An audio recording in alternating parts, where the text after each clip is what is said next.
آج ایک بڑا فیصلہ آیا پشاور ہائی کورٹ سے۔ پشاور ہائی کورٹ پر جو حملے کیے جا رہے تھے، جو کیمپین لانچ کی گئی تھی مسلم لیگ نواز کی طرف سے، 22 دسمبر کا الیکشن کمیشن کا وہ فیصلہ بحال ہو گیا جس میں بلے کا نشان چھین لیا گیا تھا کہ کیا پی ٹی آئی اس تمام ماحول میں الیکشن کے بائیکاٹ کی طرف جائے گی۔ ہمیں کوئی اور نشان ملتا ہے ہم اس پر بھی الیکشن لڑ لیں گے، لیکن ہم بائیکاٹ نہیں کریں گے۔ تحریک انصاف یہ کلیم کرتی ہے کہ ان کی پاپولیرٹی 62% ہے۔ یہ پاکستان کی تاریخ کا سب سے متنازع الیکشن بھی ہے۔ السلام علیکم، میں عیسیٰ نقوی ہوں، آپ ABN ڈیجیٹل دیکھ رہے ہیں۔ آج ایک بڑا فیصلہ آیا پشاور ہائی کورٹ سے، لیکن توقع کے مطابق تھا۔ جس قسم کا دباؤ بڑھ گیا تھا پشاور ہائی کورٹ پر، جو حملے کیے جا رہے تھے، جو کیمپین لانچ کی گئی تھی مسلم لیگ نواز کی طرف سے، جو شہباز شریف صاحب نے پریس کانفرنس کی تھی کراچی میں، اس میں جس طریقے سے ہدف تنقید بنایا گیا تھا پشاور ہائی کورٹ اور اس جج کو، میاں خیل صاحب کو، کہ انہوں نے آخر یہ کس طریقے سے کیا کہ پاکستان تحریک انصاف کے حوالے سے الیکشن کمیشن آف پاکستان کا فیصلہ اس پر حکم امتناعی دیا، تو لگ یہی رہا تھا کہ کچھ نہ کچھ اس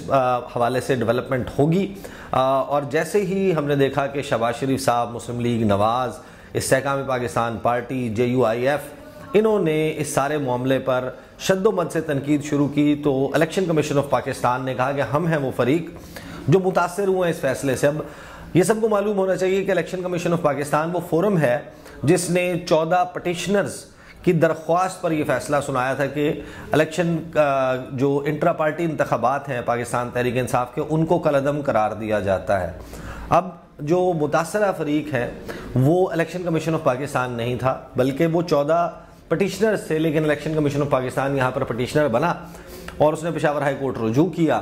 اس نے 2 درخواستیں ڈالی۔ ایک درخواست ڈالی کہ اس فیصلے کو واپس لیا جائے، اور دوسرا یہ کہ چھٹیوں میں ہی اس معاملے کو سنا جائے، 11 جنوری کا انتظار نہ کیا جائے۔ اور پھر اس سارے معاملے کو انٹرٹین کیا گیا۔ عدالت میں جو کچھ ہوا وہ آپ کے علم میں ہے۔ نتیجتاً یہ ہوا ہے کہ جو حکم امتناع دیا گیا تھا، اسٹے آرڈر دیا گیا تھا الیکشن کمیشن کے 22 دسمبر کے فیصلے کو، 26 دسمبر کو حکم امتناع اس پر جاری کر دیا گیا تھا، اس کو ریورس کر دیا گیا ہے۔ یعنی کہ 22 دسمبر کا الیکشن کمیشن کا وہ فیصلہ بحال ہو گیا جس میں بلے کا نشان چھین لیا گیا تھا، وہ واپس آ گیا تھا حکم امتناع کے ذریعے، اب وہ دوبارہ چھین لیا گیا۔ اگرچہ وہ بھی فیصلہ نہیں تھا، وہ 11 جنوری سے اس سارے معاملے کی سماعت دوبارہ ہونی تھی۔ ڈویژنل بینچ نے، 2 رکنی بینچ نے اس کو سننا تھا، اور in due course of time یہ سب کچھ ہو جاتا۔ اس فیصلے نے ایک مرتبہ پھر جو ہے وہ سیاسی کیلکولیشنز تبدیل کر دی ہیں۔ مسلم لیگ نواز اور اس کے جو ہمنوا سیاسی جماعتیں ہیں، ان کی تمام تر پولیٹیکل کیلکولیشنز جس حوالے سے تھیں کہ پی ٹی آئی اکھاڑے میں نہیں ہوگی، میدان میں نہیں ہوگی، اور بلے کا نشان واپس آ جانے سے لگ یہ رہا تھا کہ ان کے تمام جو کیلکولیشنز ہیں وہ چینج ہو گئی ہیں۔ اب وہ دوبارہ جو ہے وہ بحال ہو گیا ہے، وہ کانفیڈنس ان میں آ گیا، وہ طمانینت کی لہر دوڑتی ہوئی نظر آتی ہے، ٹویٹس چل رہی ہیں، مبارکبادیں جو ہیں وہ پرائیویٹلی ایک دوسرے کو دی جا رہی ہیں مختلف لیڈرز کی طرف سے کہ چلیں پاکستان تحریک انصاف ہمارے راستے سے ہٹی۔ اب بات یہ ہے کہ پاکستان میں الیکشنز ہونا ہے، اور 8 فروری کو اگر الیکشن ہوتا ہے، ایسی صورتحال میں ایک بڑی سیاسی جماعت اس کا بلے کا نشان چھین لیا جاتا ہے، یہ کوئی فیصلہ جو ہے اس کو ابھی حتمی نہ سمجھا جائے، کیوں میرے خیال میں بھی یہ معاملہ سپریم کورٹ آف پاکستان جائے گا، اور پاکستان تحریک انصاف سپریم کورٹ سے رجوع کرے گی، اور الٹیمیٹلی اس پہ فیصلہ سپریم کورٹ آف پاکستان سے آئے گا، بلے کا نشان رہتا ہے یا نہیں۔ اور اگر بلے کا نشان at a later stage restore کیا جاتا ہے، تو پھر وہ جو ترجیحی فہرستوں اور اس کی اسکروٹنی کا معاملہ ہے، جو آلریڈی 10 دن التوا کا شکار ہو گیا ہے، 13 جنوری کو جو ہے وہ سارا معاملہ مکمل ہو جانا تھا، لیکن اب جو ان کا عمل ہے اس کو 10 دن آگے بڑھا دیا گیا ہے، تو یہ ایک نئی ڈائمنشن جو ہے وہ اس سارے معاملے پر پیدا ہوئی ہے۔ اب اس سارے معاملے پر ایک نئی بحث چلی ہے کہ کیا پی ٹی آئی اس تمام ماحول میں الیکشن کے بائیکاٹ کی طرف جائے گی۔ پہلی بات تو یہ کہ اگر وہ بائیکاٹ کی طرف جاتے ہیں تو ان کی جماعت کے لیے یہ سوسائڈل ہوگا۔ سوسائڈل اس لیے ہوگا کہ ان کے جو حریف ہیں وہ، ان کے پاس ایک جواز آ جائے گا، جسٹیفیکیشن آ جائے گی کہ دیکھیں وہ تو اگر عوام ان کو منتخب کرتی وہ آ جاتے، وہ الیکشن کے میدان سے بھاگ گئے، چھوڑ کر بھاگ گئے، ایسا تو کچھ بھی نہیں تھا، مکر جائیں گے، اور وہ پھر میڈیا کی ڈیبیٹس اور کتابوں میں آنے والے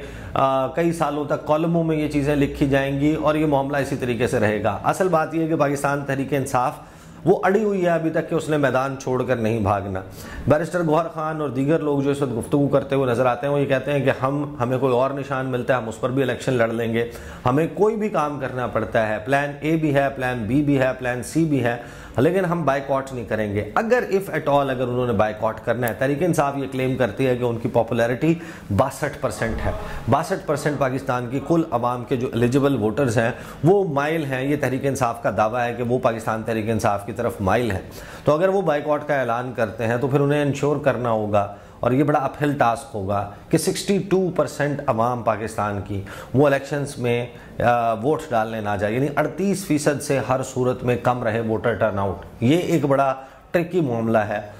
اس کو انشور کرنا، اس کے حوالے سے مناسب منصوبہ بندی کرنا وہ ان کو سوٹ نہیں کرتا۔ تحریک انصاف میدان چھوڑ کر جائے یا میدان میں رہے، جو کچھ پاکستان میں ہو چکا ہے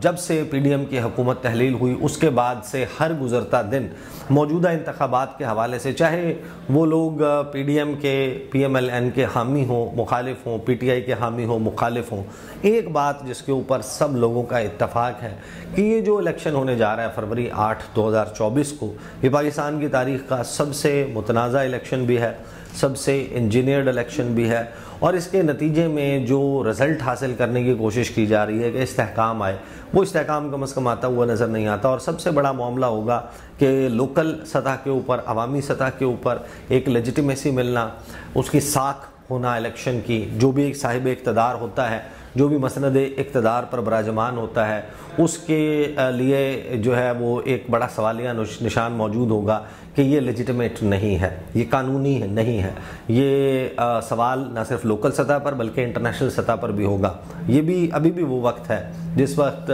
پاکستان کے سیاستدانوں کو، فیصلہ سازوں کو بیٹھ کر ایک دفعہ یہ سوچنے کی ضرورت ہے کہ ایک ایسی ایکسرسائز جس پر ملک کا 50-55 ارب 60 ارب روپے براہ راست حکومت کا خرچ ہو رہا ہے، اور پھر ارب ہا روپے کی ایکٹیویٹی ہے، اور اگر اس کے نتیجے میں پاکستان مزید عدم استحکام کا شکار ہوتا ہے، پاکستان میں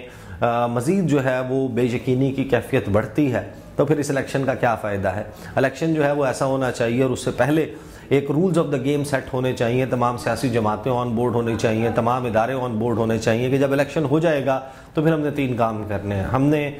3 معاملات پر، پاکستان کی خارجہ پالیسی کے حوالے سے، پاکستان کے دفاع کے حوالے سے، اور پاکستان کی معیشت کے حوالے سے ایک میثاق بنانا ہے، ایک چارٹر بنانا ہے کہ یہ 3 لانگ ٹرم پالیسیز ہیں، پوائنٹ آف پالیٹکس کبھی بھی نہیں ہوں گی، ان کو برقرار رکھا جائے گا۔ چہرے تبدیل ہوں گے، ایگزیکیوشن کا سٹائل چینج ہوگا، لیکن اہداف چینج نہیں ہوں گے۔ ایسا نہیں ہوگا کہ چہرہ تبدیل ہو جائے تو پھر پالیسی چینج ہو جائے، لیکن ابھی تک as we speak right now 3-4 جنوری پاکستان میں یہ صورتحال بنتی ہوئی دکھائی نہیں دے رہی۔ وقت کم رہ گیا ہے، 36-35 دن رہ گئے ہیں الیکشنز میں، اور الیکشن ہو جائے گا۔